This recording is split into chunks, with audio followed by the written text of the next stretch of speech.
Barranquilla, octubre 17, de 2016, los colombianos, especialmente los padres de familia, están en alerta, e indignados reclaman que si es que Santos y Humberto de la Calle, les vieron la cara de idiotas o qué. La rabia radica en que el mandatario haya negado la existencia de la ideología de género en los acuerdos que quedaron sin vigencia este 2 de octubre y que al parecer pretende imponer.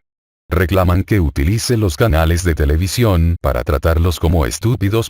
Santos, después de haberse entrevistado con el ex procurador Alejandro Ordóñez, se tomó el trabajo de explicarle a Santos el terrorífico tema, y al contrario señala que él fue quien explicó a Ordóñez que la tal ideología de género no existe. ¿Qué tal la amenaza e intimidación de Santos?, reclamaron indignados. Y es que el presidente Juan Manuel Santos, en una locución presidencial, al estilo a lo presidente de Hugo Chávez y Maduro, negó que en los acuerdos derogados este 2 de octubre, estuviera la ideología de género. Con Alejandro Ordóñez y muchos pastores de iglesias, algunos por el sí, otros por el no. Hablamos sobre la importancia de la familia para construir paz. Y pude explicarles que el acuerdo no promueve la ideología de género, no la promueve, ni siquiera la menciona. Cabe señalar que la ideología de género está enunciada en los acuerdos derogados de La Habana entre Santos y las FARC, según los cristianos y líderes religiosos, más de 130 veces, y según el ex procurador, Alejandro Ordóñez, unas 140 veces. La misma ideología de género que el negociador Humberto de la Calle confirma con su anuncio en La Habana el 24 de julio y de la que consta en el comunicado conjunto número 82 y de la que existe el siguiente video. Aunque lo que hoy nos concierne se concentra en la visión de género respecto de los acuerdos, el enfoque de género es una conquista y tiene una perspectiva más amplia, cuya validez irradia valores que trascienden al empeño de la mesa. En primer término, quiero retomar la gran diferencia entre el sexo y el género. No se nace mujer, se llega a serlo. Y hoy podríamos agregar también, no se nace hombre, se llega a serlo. En cuanto a la población LGTBI, se trata de asumir enfoques de orientación e identidad sexuales. Lo duro de todo esto y lo que los cristianos no permiten, es que se les mienta o que el gobierno crea que ser cristiano es sinónimo de bobo o estúpido. Ordóñez no había terminado de dar declaraciones, cuando ya el presidente Santos estaba negando el compromiso. ¿Cuáles eran las razones que nos asisten a muchos colombianos para votar no respecto a los temores frente a la niñez y a la familia, la presencia de la ideología de género en los acuerdos de La Habana?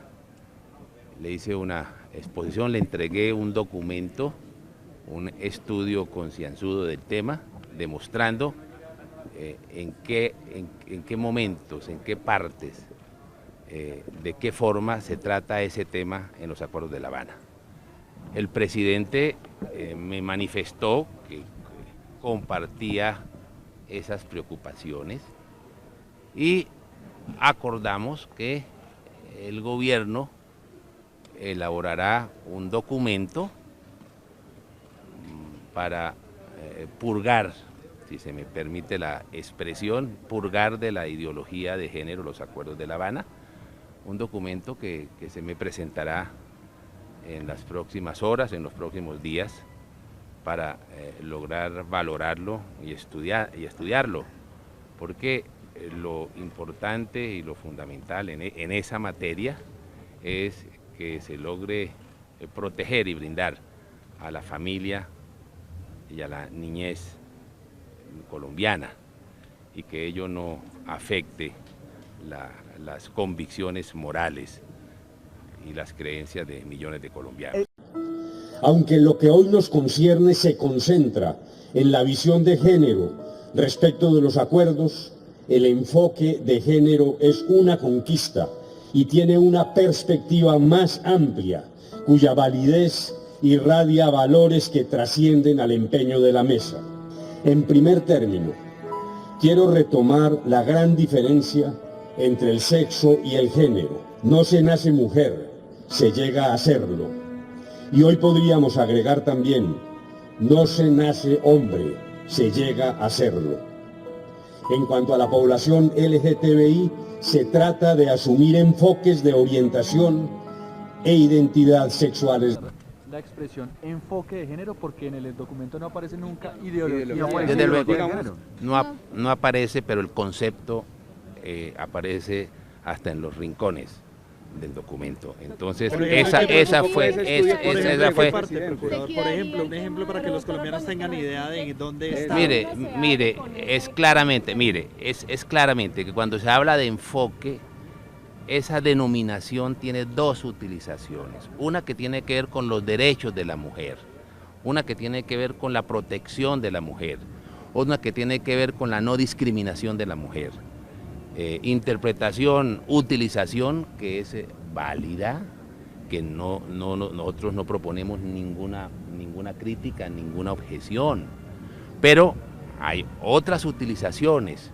Cuando se habla, por ejemplo, de la cultura sexista, cuando se habla de las familias patriarcales, cuando se refiere a la imposición de estereotipos, en fin, es que aquí, y bien lo decía el doctor de la Calle, cuando explicaba el concepto de género, es en últimas la almendra de la ideología de género, cuando se define género sin relación con el sexo, y cuando se dice que el hombre no nace hombre ni la mujer mujer, sino que se hace. Ese es el concepto que va implícito en muchas de las utilizaciones de la palabra género. Y desde luego, ello es un movimiento universal. Nosotros no es que ignoremos, quienes colocamos las observaciones o las prevenciones o las preocupaciones por ese tema, no es ni por ignorantes, ni por no haber leído, ni porque queríamos en últimas, de una manera engañosa, lograr una redacción, sino porque conocemos de sobra ese movimiento universal, que es un movimiento de reingeniería social, que implica una nueva antropología, que implica una imposición de una concepción del hombre y de la sociedad por parte del Estado, que implicaría políticas públicas a partir de ese concepto en educación y en familia que pugnan con las creencias y que afectan a la familia colombiana y a la niñez. Entonces es el estudio que en últimas nos hicimos para lograr demostrar la presencia de esa ideología, en el cual los contenidos axiológicos del término están determinadas por esa ideología. Pero esa palabra será retirada de los acuerdos, la palabra género será retirada de los acuerdos. Estoy esperando que el gobierno me entregue lo que propuso el señor presidente, un documento en el cual se purgue, como lo he repetido ya 3 veces, del concepto ideológico de género del documento, para lograr, como le digo, blindar a la familia y a la niñez y las creencias de los colombianos y el derecho que tenemos los colombianos y los padres de familia de transmitir, de escoger la educación de nuestros hijos. Es decir, que usted, digamos, quedaría tranquilo si el gobierno accede a quitar la expresión enfoque de género, o sea, usted ya le daría la... No, señor, yo estoy esperando la redacción, estoy esperando para analizarla, no dijéramos, y eso fue el compromiso del señor presidente, de elaborar un documento, como les dije, blindando a la familia y a la niñez de la ideología de género, para evitar que se imponga como política pública y que el Estado adoctrine en ideología de género sobre pretexto del enfoque correspondiente. Es decir, que no se tiene que tener en cuenta a las personas homosexuales en el acuerdo. Mirando no es eso, no es eso. Esperemos el documento que el gobierno presente, el nuevo documento que en esa materia el gobierno presente. Y es que se trata de la misma gente que marchó el pasado 10 de agosto, y están dispuestos a marchar por sus familias y sus hijos, otra vez, cueste lo que cueste. Señalan que no es justo que hayan hecho el esfuerzo de salir a votar con todo y la lluvia, para que ahora crea, Santos, de la calle y las FARC, que pueden hacer lo que les dé la gana. De ninguna manera lo vamos a permitir, denunciaron indignados. Santos tiene que respetar la democracia, que no crea que esto es Venezuela y mucho menos Cuba. Respete, señor, para que lo respetemos. Dijeron a Costa Noticias.